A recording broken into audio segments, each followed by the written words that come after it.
In this video, I'm going to show you how to add Acuity scheduling to your website. Now to do this, you're going to need an embed code and of course a website where you want to add this to.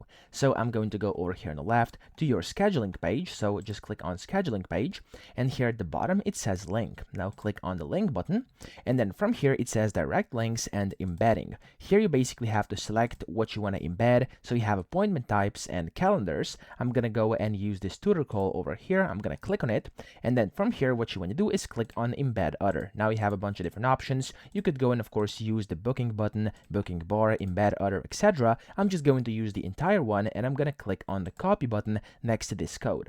Now whenever you do this, you want to go to your website and you want to add something like a code block or HTML block and paste this in there wherever you want to have it on your site. So here I just went to a online HTML viewer where I can basically show you how this works. So let's imagine this is a code block on a website. I can paste in the code, and down here it's going to give me the preview, and there we go. We have the preview over here, which essentially is my booking page over here. Okay, so that's how to add it onto your website. I hope this video helped you out. If it did, please subscribe to the channel and help me out as well.